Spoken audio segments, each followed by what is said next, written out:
Scales and Scales, The Empty Throne. Chapter 4, An Orca-Colored Maiden. Silvus wakes up on a wood-trimmed bed to see that he is now inside an infirmary filled with various healers treating other patients. He slowly sits up, thinking about his experience in the netherworld, the evil spirit that tried to tempt him to accept dark mist, and the good spirit that appeared out of nowhere to save him from its influence. A middle-aged female voice calls out to him from the right side. "You're awake. We were worried you weren't going to make it." Silvus looks to his side to see a burgundy female wearing a purple cloak looking at him, sitting on a stool at the same time, holding a pocket watch with her tail. She is Headmistress Clara. A headmaster or mistress are caretakers appointed by a member of the Mystatorium to oversee a monastery chapter spread across the kingdom. "We have been watching you during your final test, even though the appearance of an actual spirit was not part of it.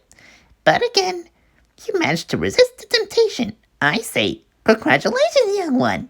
You passed." "Really?" Silvus shouts in glee, hearing that he passed the very thing he had been studying for. Clara, in response, makes small chuckles like a kindly old lady who saw her own grandchild doing something special. Oh, of course, young one. But you're going to have to wait till next moon for your license to arrive so we can have a proper ceremony," the female explains. "I advise you to rest for a few more minutes, then maybe have some fresh air while you're at it. Folks don't call me Headmistress Clara for nothing." Clara gets off her stool and turns around for Silvus to see her long orange mane tied up in a ponytail as she walks out of the infirmary. Silvus lies back on this bed with a smile to embrace his success. All the years of studying have finally paid off for him. He remembers, of course, that his mother told him that the next step is to train to become Beta Lord. After his rest, Silvus pays a visit to the market district, located near the city entrance, in order to find a place to relax for the rest of the day. Walking through the white stone streets and buildings resembling pointed towers and domes, he sees more guards are patrolling around the district, keeping an eye out for anything suspicious. He can only guess that, like the monastery, his mother might have ordered more guards due to what might have happened last night. The other raptor residents, on the other claw, kept to themselves in fear, hoping nothing bad is going to happen. He can't say he blames them, though. Like them, he kept to himself and approaches a local tavern resembling a mid-sized dome. The tavern proves to be perfect for Silvus to get a cup of tea for himself. For a tavern, the inside is best described as a nice clean circular stone room, with the bartenders in the middle serving drinks for the guests. He sits at a table with a bench chair to read a book about spirits to learn more about them. He reads through the book until he hears a young female voice. "Excuse me, may I sit with you?" Silvus looks up to the side and blushes at the sight of a nicely cloaked female looking at him with a cute smile on her snout, gazing at him with her white serpent eyes. Looking at her scale color, he sees that she is mainly black with white patches like an orca.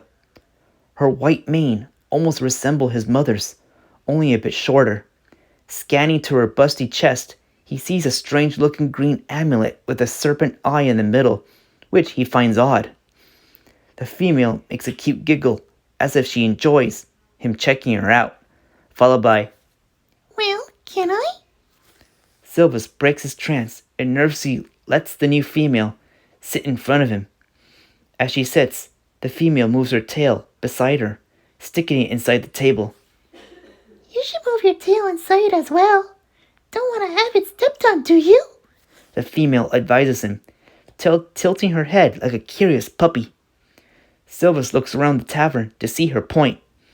It is filled with lots of guests, having a good time, way overboard, like an Olympidonian. One middle-aged male got drunk and accidentally stepped on a nearby tail, making the other male jump off from his chair in pain. The other yet older male, who looks more muscular, glares at the drunk with a threatening hiss and begin beating him up, causing the nearby males and some females to cheer on. Silvus only ignores the commotion as he takes the young female's advice and moves his tail into the table to avoid being stepped on. My name is Orca, by the way. By looking at your robes and book about spirits, are you a miscaster? Osea asks him, looking interested. I am about to graduate from Magalo chapter of monastery. So yeah, starting tomorrow, I'm going to get my license delivered to me by the Mystatorium. Silvus replies with enthusiasm, which Osea seems to find cute. That is amazing. It must be very hard to study there. I heard it takes a lot of reading to do so. My experience there was actually very easy, Silvus calmly retorts. How so? She asks. Silvus explains to her how, since he was young, he managed to learn mistcraft very easily, passing every test laid out to him. Osea is a bit amazed, yet skeptical at the same time. Silvus further tells her that learned about it from the Mystatorium themselves before giving him the final test, which piques Osea's interest. What was the final test? She leans forward and puts her claws under her chin to listen. Silvus, with all his knowledge, tells her that he had to face an evil spirit who looks like him and tried to tempt him to perform dark mistcraft, which scares Osea a bit, only for her to calm down as the latter assures her that he did not take the bait. What gets more interesting to her is when he mentions a spirit coming in between them and saved him. What did the spirit look like? She asks, now eagerly. She wants to know about the spirits themselves. He had a glow around him and wore white robes. I could not see his face as he kept his hood up. Facing a spirit for the first time is the reason why I have this book here, in order to learn more about them. Silvus lifts up his book with his gloved claw. Osea sees his gloved claw with a gasp and points at it.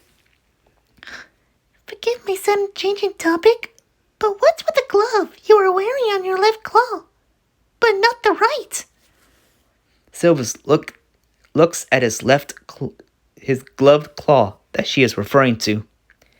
He puts his book down on the table and holds his gloved claw with his free right. As much as he wants to tell her about a certain accident with a spell, he has just met her. He worries what she will think of him if she knows. I am not comfortable in telling you that yet, Silvus tells her, with a hint of pain in his voice. Osea, in return, feels bad that she might have poked up a sensitive topic, too personal to him. Silvus, now looking a bit better, stares back and asks if she is a student of monastery. Me? A student of monastery? She points to herself. I would love to be a student, but I come from another Betadom. There is a chapter there, but my brother suggested private tutoring from an official miscaster, though. What Betadom are you from? Did your brother not trust monastery? Silvus asks, now very curious to know some things about her. My brother told me not to tell any raptor where I'm from, but I don't know why. Osea shrugs. But I myself want to learn Mistcraft in order to learn its history. So I begged my brother to at least hire an official member of the Mystatorium to come tutor me in order for me to get a license without leaving his presence. Overprotective, I say. She further explains with a huff. What about your parents? Silvus asks her, looking interested. My mother died when I was still an egg, and my father passed away just recently, so my brother took up the role to protect me. One day, I was reading one of my books. Osea gets cut off by the sound of a window getting shattered, by a raptor being thrown. The pair turn around to see the crowd, gathering around the shattered window to see if the raptor is okay. Want to get out of here and maybe walk outside somewhere more quiet? Silvus asks her. She agrees, so the two get off their table and pays for the tea. Leaving the tavern, the pair leave. They noticed a large gathering of raptors, who were mostly Omega castes, gathering in a big circle, listening to a young male standing in front of a statue of the founder of the Betadom, rambling anti-Mystatorian rhetoric. Open your eyes, citizens of Magalo! The Mystatorium are planning to take over our lives! They are obviously the ones who killed the Alpha King to seize power for themselves. The supposed bandit attacks appear out of nowhere, and the royal army do nothing. Does not make you suspicious? Those bandits are really mercenaries hired by those corrupt fools in order to distract us. Some members of the crowd cheered in agreement with them. Silvus, on the other claw, feels disgusted at the ramblings. In his heart, he knows the Mystatorium were not to blame. He cannot help but clench his claws, wanting to step up. He is so mad, sparks of electricity burst out both his claws. It is so sad to see so many buy into crazy rumors in a time like this. Silvus hears Osea state her concern as she holds his free claw and looks at him with sympathetic eyes. Their fears can be justified, as according to royal law, the Mystatorium takes over as regent during Alpha King's absence. The only time that ever happened was when Alpha Queen Ultimar Siri III died with only one son too young for the throne. So the Mystatorium stepped up until the heir was ready. But the death of Ultimar Sultan with no heir? It never happened before. Silvus is surprised by Osea's great knowledge of history. He wonders if history is her specialty. Not wanting to be around anymore, Silvus decides to take her somewhere else, as long as they don't have to listen to the rubbish fool. In the quiet park area, located in the East Delta district, Silvus and Osea learn more about each other. For example, Silvus learns that Osea loves to read as much as he does. As he suspected, her favorite subject is history. To him, it is beneficial due to the fact he knows some history himself. She tells him that she reads a lot back home in her own private library, making Silvus perk up in excitement. As the pair speak more, it seems like they really enjoy each other's company due to having many interests in common. Each time Silvus gives a lecture about what he knows about Mistcraft, Osea always listens to him, especially when he talks about history, like the origins of the wellsprings. In return, Osea also gives him lectures that interest him a lot, like what she tells him about the royal beta families, which intrigue him. The residents who notice them give stares, debating whether they are actually dating or simply tutoring each other. You know, you seem to be the only raptor I have met with silver scales. Osea asks out of nowhere. Really? Silvus looks around the park to see all the raptors in different colors. None of them are silver like him. He never really thought about it since meeting up with Osea. Thinking back to his own family, his mother, his cousins, and his uncle are all teal colored with different shades, except for him.